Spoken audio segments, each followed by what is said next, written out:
আসসালামু আলাইকুম। আজকে আমরা পড়ব পাকাপাকি কবিতাটি। কবিতাটির লেখক সুকুমার রায়। অনেক সুন্দর একটা কবিতা। আজকে আমরা একদম সুন্দরভাবে ব্যাখ্যা সহ পড়ব। আসো শুরু করি। আম পাকে বৈশাখে, কুল পাকে ফাগুনে, কাঁচা ইট পাকা হয় পুড়ালে তা আগুনে। আম বৈশাখ মাসে পাকে এবং কুল ফাল্গুন মাসে পাকে। কাঁচা ইট আগুনে পোড়ানোর পর শক্ত হয়ে পাকা ইট হয়। রোদে জলে টিকে রং পাকা কই তাহারে। তারপর লাইন, ফলারটি পাকা হয় লুচি দই আহারে। কোনো জিনিসের রং রোদে ও জলে স্থায়ী হলে সেটাকে বলা হয় পাকা রং।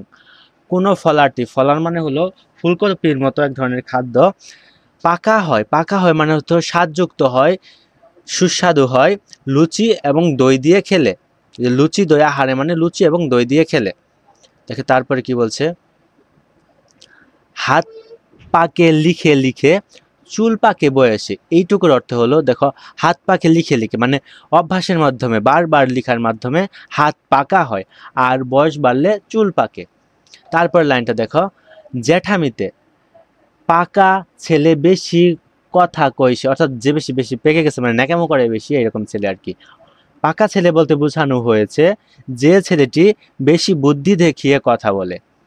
তারপর দেখো, লোকে কয় কাঁঠাল সে পাকে নাকি কিলিয়ে, বুদ্ধি পাকিয়ে তুলে লেখাপড়া গিলিয়ে। দেখো এর কথাটির মানে হলো, লোকমুখে শোনা যায় যে কাঁঠাল কিলিয়ে বা ধাক্কা দিয়ে পাকানো হয়, তেমনি লেখাপড়া করে জ্ঞান অর্জন করলেও বুদ্ধি পাকা হয়, অর্থাৎ যে যত বেশি লেখাপড়া করবে তার বুদ্ধি তত পাকা হবে, এরকম বোঝানো হয়েছে।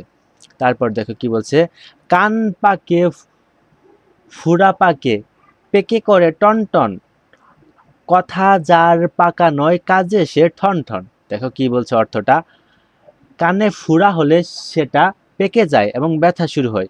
এইটার এই লাইনটার মানে কিন্তু এইটাই।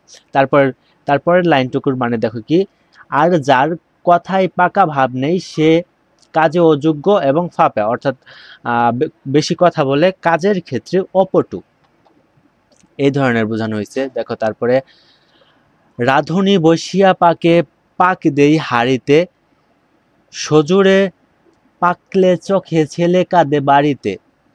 রাঁধুনির রান্না, রাঁধুনির রাঁধুনির এই অর্থটুই দেখো, রাঁধুনি রান্না করতে গিয়ে হাঁড়িতে খাবার পাক দেয় বা রান্না করে, আর কোনো কিছু জুড়ে পাকার সময় পুড়ে গেলে ছেলেরা চোখে জল আনে বন্যা করে।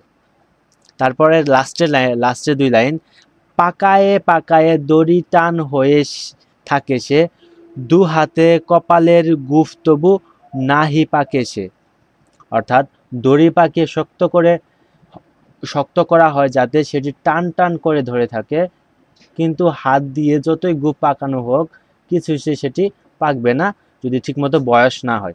এই কথাটি বোঝানো হয়েছে। আমি কবিতার মূল ভাবটি ডেসক্রিপশন বক্সে দিয়ে দিব, আর তোমরা আমাদের ফেসবুক গ্রুপে যুক্ত হয়ে যেও। ধন্যবাদ সকলকে।